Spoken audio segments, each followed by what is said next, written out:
And additional guys, tag-ulan na ngayon dito sa Pilipinas. So everyday nag-uulan. May plan kami nag-walk kahapon, sana Monday. Kaso nung lalabas na kami, medyo patak-patak ng unting ulan. Tapos yun na, umulan na, kaya nag-end up na sa ano na lang kami. Nasa Buffalo Wings, dun sa may Uptown Mall. So yun lang, take care of yourself kung saan man kayo pupunta. Basta lagi lang kayo merong kit, yung medical kit ninyo, para at least kahit paano meron kayong consider first aid sa body ninyo. So ako medyo maano talaga ako, kaya eto, meron akong pack ng mga gamot-gamot or ng anek-anek, para lang just in case na talagang magkaroon. Kasi even nung pagpupunta kami nung pumunta kami ng Indonesia, hindi ko expected na mapufood poison ako. Kaya after no, nagdadala na rin ako ng Imodium. So hopefully guys, meron po kayong nakuwang knowledge sa aking video. If ever man nawala, thank you rin po. And magandang umaga po uli sa inyong lahat mga kabayan. See you in my next vlog. Salamat!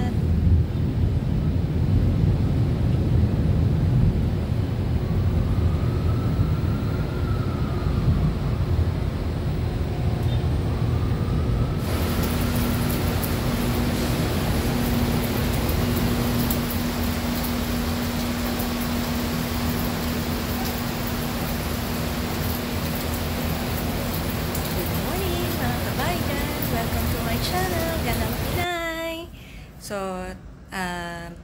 bali, 1 week na kami nandito sa BGC sa Uptown.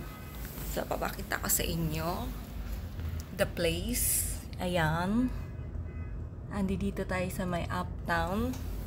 So, guys, so yung, ang tawag dito, yung mga last weekend, medyo sumama yung pakiramdam ko. So, even na taga dito ako sa Pilipinas, yung lifestyle na kumbaga yung pagkain mo ng pagkain dito is mabibigla ka pa rin. Kasi kumbaga 8 years akong wala rito sa Pilipinas, or sabihin mo ng 10 years to 12 years din na nasa Singapore, Malaysia, and then nag-move ako ng Thailand, and then babalik ako rito sa Pilipinas. So, ang ginawa ko, eto, may baon kaming mga gamot. So, may first aid na kami. However, bumili pa rin kami ng gamot na mismo galing dito sa Pilipinas. So, maybe ang advice ko sa inyo, guys, kung medyo sensitive yung stomach nyo, katulad sa akin, is magdala kayo ng sarili nyong gamot. O yung kung under medication kayo, kailangan meron kayo talagang baon na gamot. Kasi may tendency na mabibigla ka, hindi lang sa climate, kundi pati rin sa food. So, yun lang. So far, wala namang food poisoning. Tinamaan lang ako ng gastric ko, at medyo sinipon ako ng mga, sabihin na natin mga 3 days, 2 days to 3 days, ganun. So, eto. Bumili rin ako ng Bioflu. Meron akong dalang Sinotab from UK. To, galing pan London to.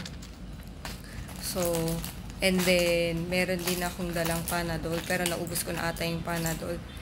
And usually pag masakit yung ulo ko, ito yung ginagamit ko, yung mga Thai herbal, tsaka yung mga inhaler nila na sinisinghot. So, yun lang.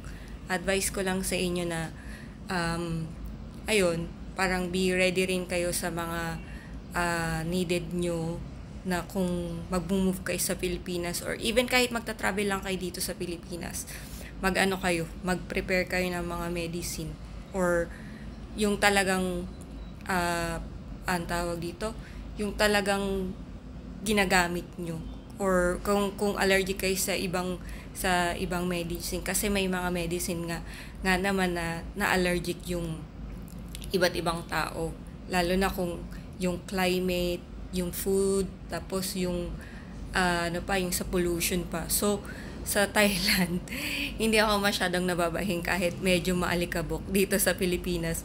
Parang ever since na lumapag kami is bahing na ako ng bahing. So, yun, medyo